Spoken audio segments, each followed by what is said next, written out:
Warning: this program contains coarse humor and a sense of language that some people might not share. Viewer discretion is advised. Viewer dissection is not advised. It's just a dream after all. Just a dream.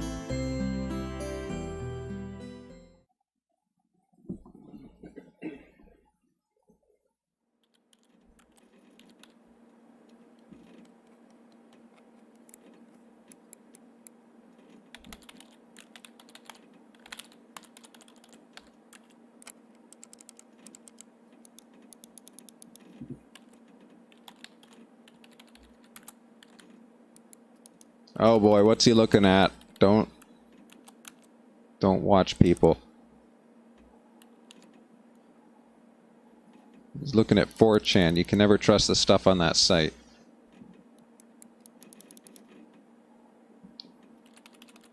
The computer screen stared at me as if it were alive.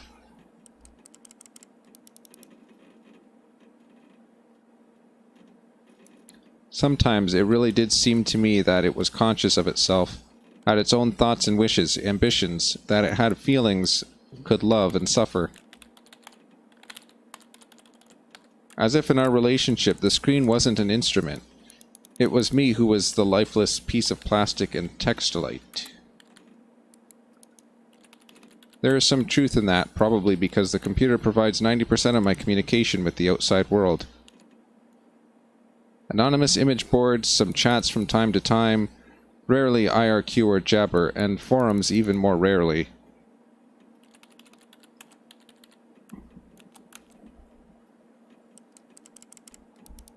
People on the other end of this internet cable simply do not exist. All of them are simply creations of a sick imagination, an error in the source code or a kernel bug which started living a life of its own.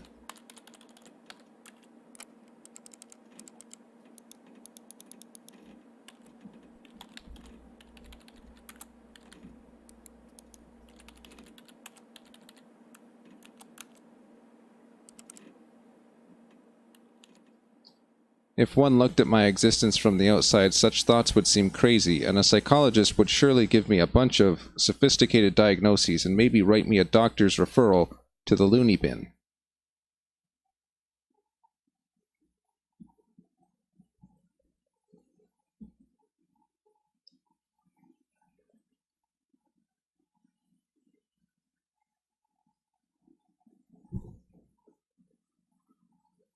A small apartment with no signs of repair or any semblance of order in it, and always the same view out the window on the grey megapolis running somewhere day and night.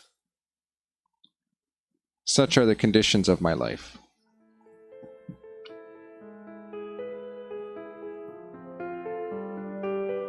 Well, of course, it didn't all start like this. I was born, went to school, and finished it, like all the others. I was accepted at a university where I spent a year and a half trailing behind and struggling. I drifted through several jobs. Sometimes it was working out quite well, sometimes it wasn't even getting decent money for it. But it all felt like it was not mine, as if taken from another man's biography. I wasn't living life to its fullest, I was looping over and over in a monotonous circle. Like the movie Groundhog Day. It's just that I had no choice in how to spend my day, and every day repeated itself, the same vicious spiral. A spiral of emptiness, misery, and despair.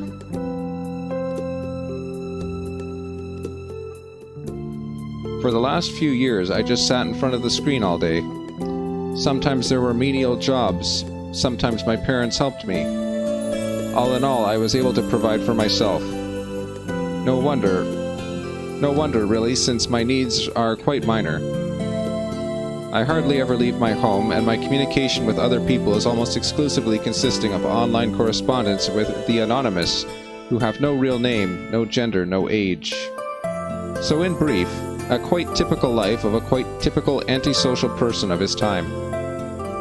Kind of a Donnie Darko on a minor scale, without doomsday-related visions. Maybe some highly respected author will write a novel about me, and it will become a contemporary classic of modern literature. They spelled author wrong.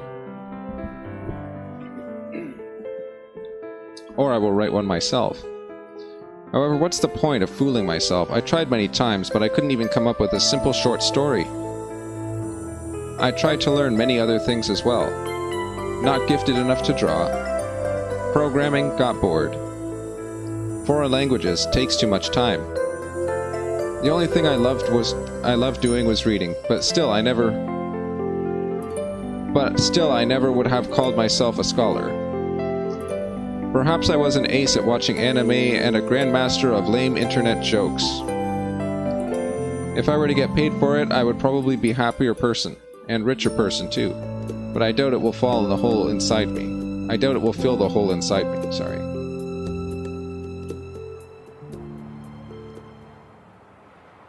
Today was another typical day of a typical failures, typical life. And today is the day when I have to go to my university reunion. Frankly speaking, I really didn't want to go. What's the point? The time I spent with them was so short. However, I was persuaded by a friend, my former university mate, and one of the few with whom I kept in touch other than through the internet. The artwork in this game is pretty good too.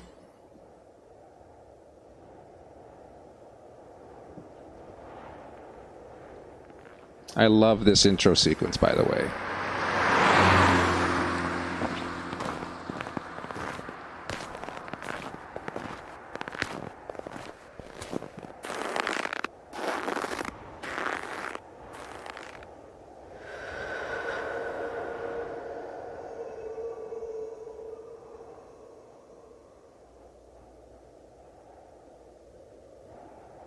A frosty evening. Bus stop. Waiting. I never liked winter. Though hot summer is not my season either. It's just that I see no real point. It's just that I see no reason to point out any particular time of year. It doesn't matter much what the weather is outside when you stay at home 24/7. The bus today was running so late that I was about to curse it and spend my last few hundred rubles for a taxi. The idea of just returning home didn't cross my mind for some reason. As usual, millions of thoughts flew through my mind, but there was not a single useful one to seize on. Such a thought that you could bring into existence, give a shape, turn into an idea, and put into practice. Maybe I could start my own business. But where would I get the money from? Or maybe I could go back to working in an office. No way. Maybe you should try freelancing. But what skills do I have, and who would want me after all?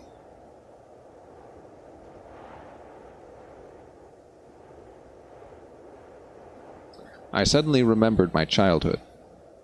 Or rather, my teen years, the time when I was 15 to 17 years old. Why exactly those years? No idea.